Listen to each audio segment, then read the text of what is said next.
नमस्कार दोस्तों, स्वागत है एक बार फिर से आपका वेल्थ क्राफ्ट पर, जहां हम स्टॉक मार्केट को सिंपल लैंग्वेज में समझेंगे। आज का हमारा एपिसोड है बायर और सेलर। अब हम बायर और सेलर को समझने से पहले उसके पीछे की स्टोरी को समझेंगे। जब हम कोई भी ऑर्डर बाय लगाते हैं तो वो सबसे पहले ब्रोकर के पास जाता है, जहाँ सेल करते हैं तो भी ब्रोकर के पास जाता है। अब ब्रोकर का क्या काम होता है? ब्रोकर का काम है हमारे ऑर्डर को प्लेस करना। जो हमने ऑर्डर प्लेस कर दिया है वो ब्रोकर हमारा ऑर्डर को एक्सचेंज तक पहुंचाएगा। अब ट्रेड होने के बाद कंफर्मेशन जो है हमें वो ब्रोकर देता है। बायर और सेलर के बीच में ऐसे समझ लो आपकी मिडिल मैन का काम करता है। आपको अगर मैं सिंपल भाषा में बोलूँ, एक एग्जांपल दूँ, तो आप डायरेक्टली मार्केट में नहीं जा सकते हो, ब्रोकर के थ्रू ही हमें एंट्री करनी पड़ती है। आज की डेट में हम जो मेन हमारे ब्रोकर हैं, जो डिस्काउंट ब्रोकर भी जिनको हम बोल सकते हैं, वो है ज़ीरोधा, वो है एंजल वन, अपस्टॉक्स और कुछ और भी ऐसे हैं, जैसे ग्रो हो गया। अब जब ब्रोकर से हमारा जो ऑर्डर है वो हमारा एक्सचेंज तक पहुंच गया, अब सारा काम शुरू होता है एक्सचेंज का। अब एक्सचेंज कौन कौन सी आती हैं? एक्सचेंज हमारी है national stock exchange, Bombay stock exchange. इनके बारे में हम आगे डिटेल में जानेंगे आने वाले एपिसोड्स में।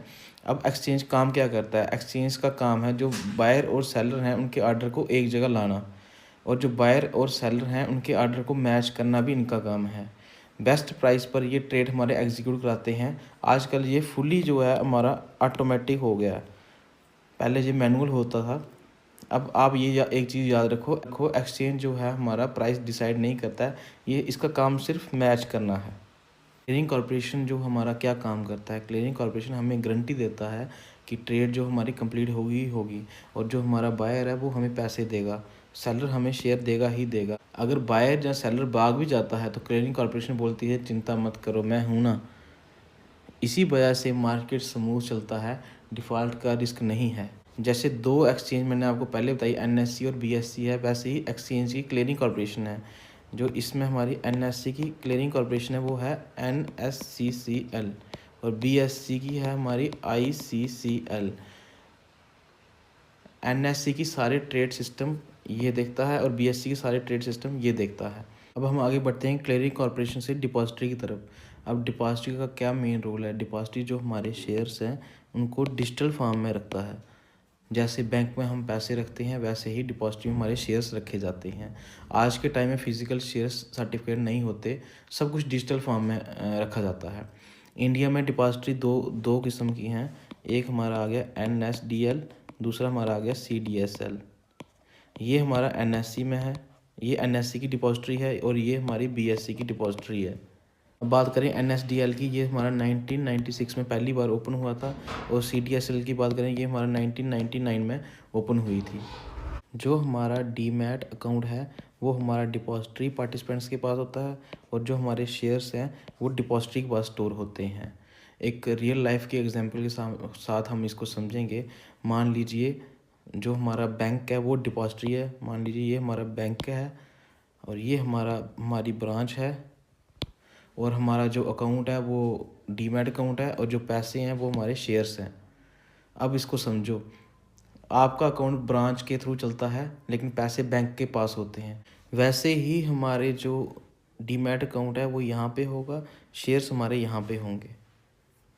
बायर्स वो होते हैं जो स्टॉक को परचेज़ करते हैं, जो ये सोचते हैं उस पर वो पैसा लगाएंगे तो ऊपर जाने की काफ़ी उनको उम्मीद होती है।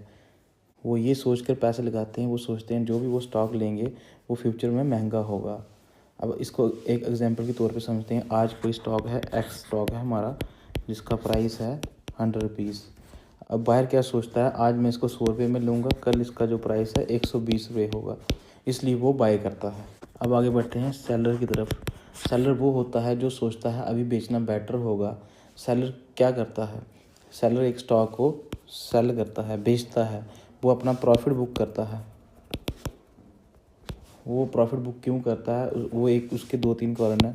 वो लॉस को कम करता है, जहाँ अपने प्रॉफिट को बुक करता है, जहाँ उसको लगता है कि अभी जो हम बेच रहे हैं वो बेचना सेफ होगा। एक स्टॉक है जो सेलर ने पहले परचेज़ किया है 70 रुपये के ऊपर, आज की डेट में उसका प्राइस 100 रुपया हो गया है। सेलर को लगता है कि ये स्टॉक जो है ये वैल्यू दे चुका है, अब इसका जो स्टॉक है वो गिर सकता है, प्राइस गिर सकता है, इसलिए वो स्टॉक को बेचेगा। उसको हम सेलर कहते हैं। वो अपना प्रॉफिट को बुक कर लेता है। स्टॉक मार्केट का सबसे बेसिक रूल है, जब तक बायर्स और सेलर्स एक साथ एक रेट पे नहीं मिलेंगे तो ट्रेड नहीं होगा।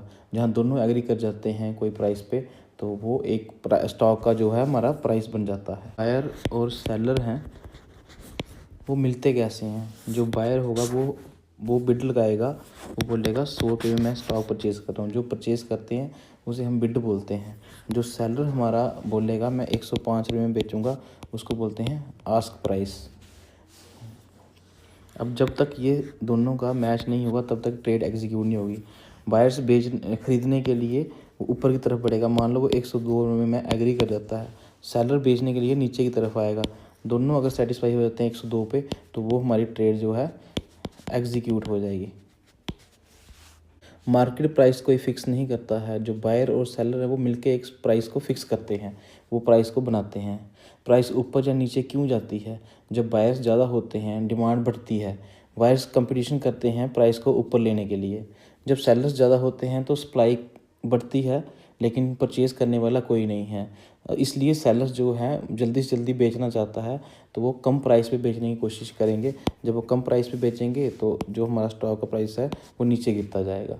अब जब हमारे बायर जो हैं वो स्ट्रांग होंगे तो उसको हम बोलते हैं बुल, और जब हमारे सेलर जो हैं वो स्ट्रांग होंगे तो बोलते हैं बेयर। अब बुल क्या करता है? बुल आप देखेंगे जब वो लड़ते हैं तो वो ऊपर की तरफ अपने सींग को या अपने सर को मारता है, इसलिए बायर को बुल कहा जाता है। सेलर को बियर क्यों बोला जाता है? बियर को आप देखेंगे जब नोटिस करेंगे वो नीचे की तरफ अपना पंजा मारता है अटैक करने के लिए, इसलिए यहाँ पे मार्केट में बुल और बियर को इंट्रोड्यूस किया गया है।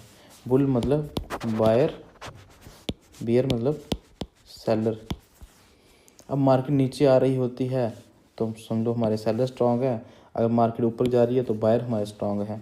मार्केट जो है हमारी सिर्फ न्यूज़ से नहीं चलती है, जो हमारे बायर्स और सेलर्स हैं उनके बैलेंस से चलती है। धन्यवाद और आपका दिन शुभ हो। आज के लिए इतना ही, मिलते हैं अगले एपिसोड में।